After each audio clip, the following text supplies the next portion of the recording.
How to load paper into your Brother printer. Okay, so this inevitably happens, right? And 99% of the time, you're in the middle of a print job and you run out of paper. It's insane. Printers need paper. Well, first step is to move your exercise bike that you don't use for anything but a clothes rack out of the way of the printer.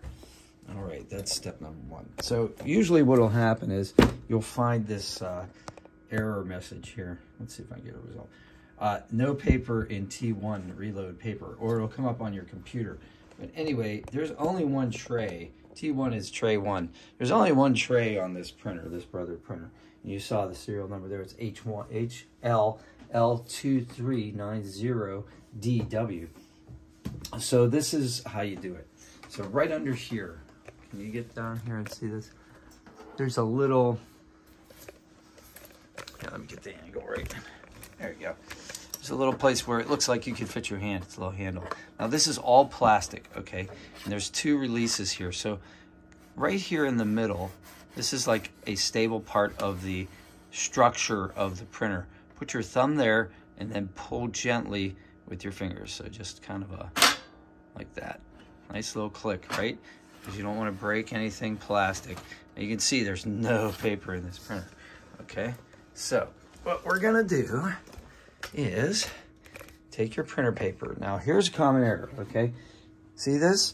My paper was sitting in my drawer and some of it got dog-eared a little bit, like kind of wrinkled.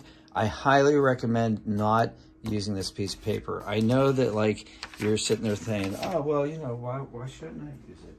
Because I don't want to waste paper. Well, use this to give it to your kid or doodle or something like that, because this will cause a paper jam and you do not want that. So take any of those wrinkles, especially the ones on the corners. So make sure your 4 corners are good, especially the corners that are going to go fed into the machine, okay?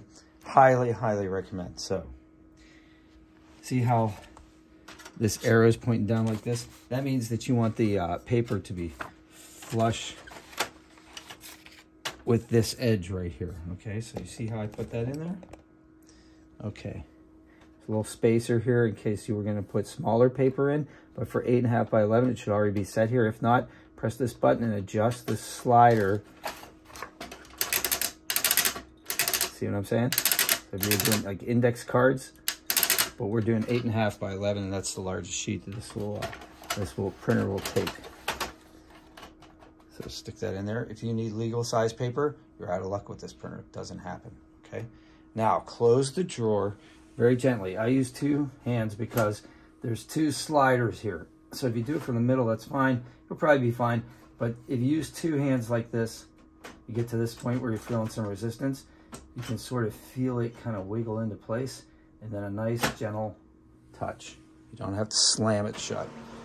Now it'll start printing where you left off. And it says receiving data. So if you were already printing something, it'll just resume the job. All right, I hope this was helpful to you. If it was, please smash like, because that helps me. And if you want to see more, go ahead and hit subscribe. Anyway, hit subscribe anyway, just because it's a nice thing to do. You don't get notifications unless you put the bell on. But if you want to see all my other videos, go ahead and put the bell on and leave questions and comments for me, because that helps me too. Hope you have a great day and good luck with your printing jobs. I'll see you on the next one. Take care.